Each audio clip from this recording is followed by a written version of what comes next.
And then he says, one thing I'm struggling with as a trainee is the ability to differentiate building materials. I was wondering if you had any advice / books / classes for beginners on building materials.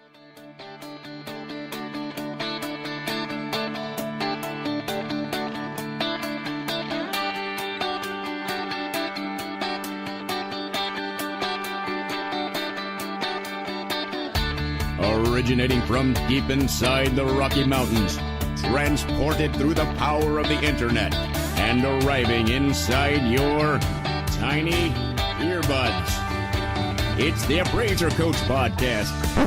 Minisode.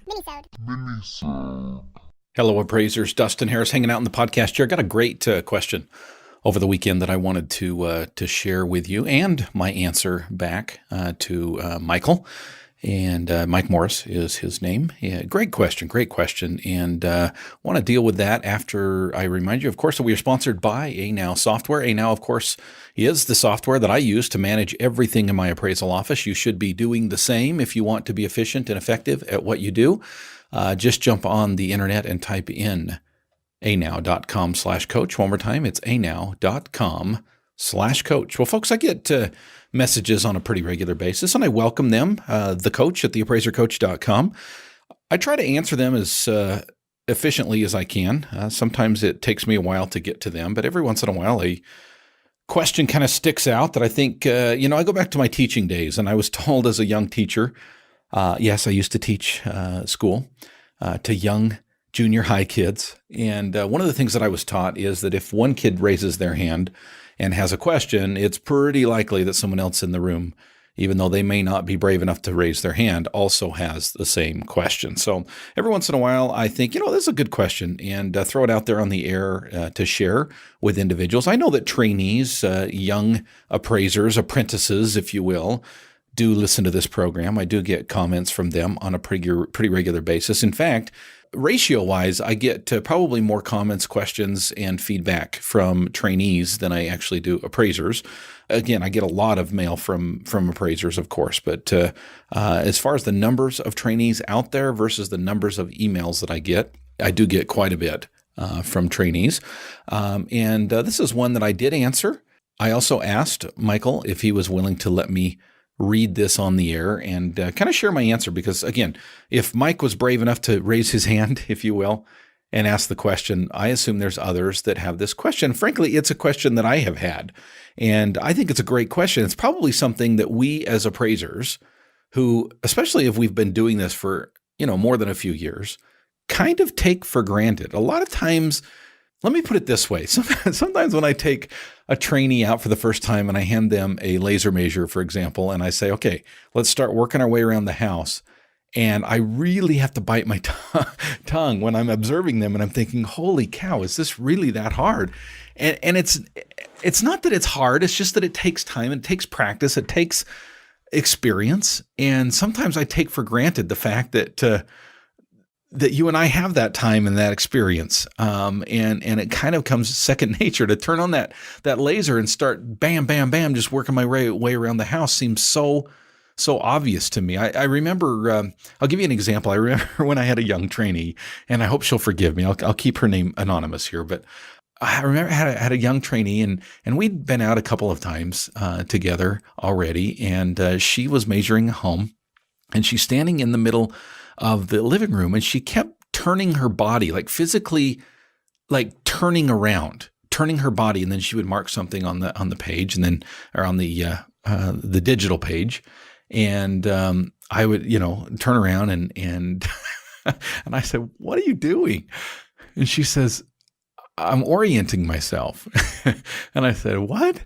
And she goes, "I have to face the way that the sketch is facing in order to see where I'm at." I just laughed, because I guess every one of us have our ways of doing things. I know some of you are laughing and saying, "Yeah, I still do that 20 years into this," and that's okay.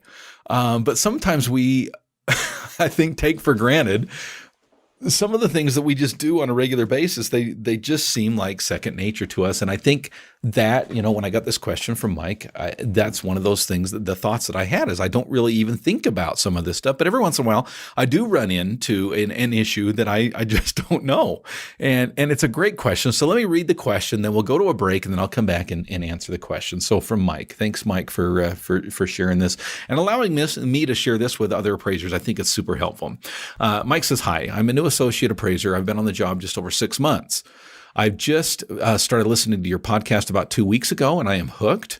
I've listened to over 50 of them in 2 weeks. That is not a surprise, by the way. Just as a side note, I often find that people, once they find the podcast, they'll go back to the very beginning, and they do what I call binge listen, right? And then he says, one thing I'm struggling with as a trainee is the ability to differentiate building materials. I was wondering if you had any advice /books/classes for beginners on building materials. There are plenty of materials out there on costs and how to adjust, blah, blah, blah, blah, blah, but not much as far as, how do I tell the difference between, say, granite and quartz, or marble countertops, flooring between laminate and vinyl, hardwood, tile, vinyl, fiberglass in the wainscot. It's a great question, Mike, and I want to answer it when we get back for the break. First of all, I want to pause and remind you, of course, that we are sponsored by ANOW Software. Thank you, ANOW, for being a sponsor here from the very beginning. We do appreciate it. I've been dealing a lot with ANOW over the last couple of weeks, talking to them about some of the changes that they have made, the connect that they have, and the ability to be able to connect with your clients, and some of the other things that they have in the works. Folks, these are good people who understand appraisers. Why? Because Marty is an appraiser. The founder, CEO of ANOW is an appraiser and made this program for appraisers. This is not a program that was for insurance guys or home inspectors or real estate brokers, and they tweaked it for appraisers. No, this was a program that was invented by appraisers to serve appraisers, to help you to manage your appraisal office completely, fully, totally. Folks, if you're not on ANOW software, check them out. Go to anow.com/coach. Why /coach? It'll give you 3 free months to the All-Star team. Again, it's anow.com/coach. And we have a new sponsor here today. Just happens to coincide with the topic that we're talking about today. It is Googly Inspector Goggles. Folks, I don't know if you've tried these out yet. They sent me a pair, and it came in a cute little box. And to be honest with you, they look a little bit goofy. But I am absolutely amazed at what they do for appraisers. I mean, this is the new technology, folks. Here's how they work. Googly Inspector Goggles, you simply put them on and you go out to your appraisal observation. And as you walk through or around the house and inside, exterior, interior, as you can imagine a TV program or a movie where you watch and you're kind of watching through the lens of something, and people are looking around like there's little words popping up, right? That with a little line showing you what they are. That's what these things do. You look around. For example, you're in the kitchen. You've got the Googly Inspector Goggles on. You're looking around the kitchen, and it's going to point to the cabinets, and it's going to say Naughty Alder. And it's going to point to the countertops, and it's going to say granite. In fact, it'll actually tell you where the granite was mined, which country in South America it came from. These are absolutely amazing, folks. You can walk around the exterior. It'll tell you that it's metal siding. It'll tell you even how many layers are on the roof. So you've got metal on top of asphalt. These are hard to do with a straight face. Googly Inspector Goggles, folks. Are you building materials drawing a brain boggle? Get over it with Googly Inspector Goggles.